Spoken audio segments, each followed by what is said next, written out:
Ukraine युद्ध शुरू होने के साथ ही पश्चिमी देशों की तरफ से रूस पर जो प्रतिबंध लगाए गए, लेकिन युद्ध के 2 महीने बाद अब रूस ने यूरोपीय देशों पर अपने ढंग से एक्शन लेना शुरू कर दिया। रूस ने गैस और तेल की सप्लाई के बदले भुगतान के लिए अपनी शर्तें रख दी और जो देश रूसी करेंसी रूबल में पेमेंट नहीं कर रहे हैं, उनकी गैस सप्लाई रूस बंद कर रहा है। और इस कड़ी में सबसे पहला नाम आया पोलैंड का, जिसे अब रूस की गैस तेल कंपनी गैज़प्रोम ने गैस देने से साफ इनकार कर दिया है। बारूद की आग यूक्रेन झेल रहा है और युद्ध की तपिश उसकी सरहदों को पार कर रही है। इस युद्ध में रूस के विरुद्ध खड़े यूरोपीय देशों पर अब रूस ने जवाबी एक्शन लेना शुरू कर दिया है। पोलैंड ने दावा किया है कि रूस की गैस और तेल कंपनी गैज़प्रोम ने उसकी गैस सप्लाई बंद करनी शुरू कर दी है। रूस की गैस और तेल कंपनी गैज़प्रोम की ओर से बयान जारी किया गया है। हमें 1 अप्रैल से पोलैंड और बुल्गारिया से कोई भुगतान नहीं मिला। बुधवार से उनकी डिलीवरी को निलंबित किया जा रहा है। उधर बर्लिन में बैठे पोलैंड के प्रधानमंत्री मातेउश मोरावेस्की ने दावा किया कि रूस अगर पूरी तरह भी गैस आपूर्ति बंद कर दे तो पोलैंड तैयार है।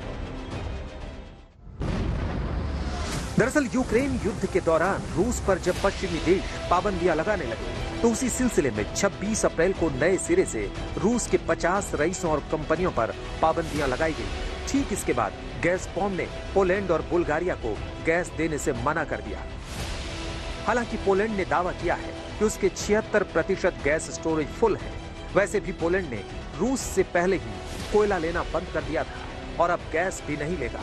हालांकि हकीकत ये भी है कि पोलैंड में 45% गैस सप्लाई रूस से ही होती है, जबकि ऊर्जा जरूरत में गैस का इस्तेमाल सिर्फ 7% ही होता है। इस हालत में पोलैंड रूस की उस शर्त को मानने से इनकार कर रहा है जिसमें रूस ने कहा है कि जिन देशों को गैस की सप्लाई की जा रही है उन्हें गैज़प्रोम बैंक में ही खाता खोलना होगा और भुगतान डॉलर और यूरो में जमा करना होगा। पोलैंड का कहना है कि वैसे भी रूस से गैस डील इस साल तक खत्म ही होने वाली थी। ऐसे में अभी से गैस सप्लाई रोक दी गई तो कोई बात नहीं, जबकि यूरोपीय यूनियन कह रहा है कि पुतिन ने गैस के बहाने यूरोप को ब्लैकमेल करने का नया बहाना अपनाया है।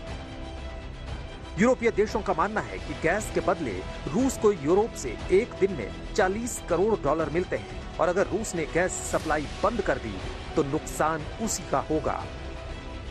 आज तक ब्यूरो। यूक्रेन रूस युद्ध को 2 महीने हो चुके हैं। हमले भी हुए, बातचीत भी हुई, एक दूसरे के विरुद्ध बयानबाजियां हुई, धमकियां हुई और प्रतिबंधों की कार्रवाई भी हुई, लेकिन युद्ध का परिणाम निकलता हुआ बिल्कुल नहीं दिख रहा।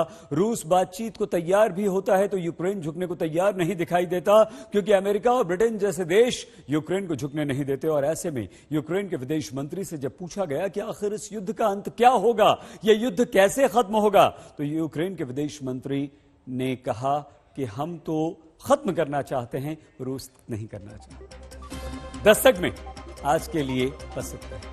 आप प्लीज अपना बहुत ख्याल रखिएगा। देखते रहिए आज तक।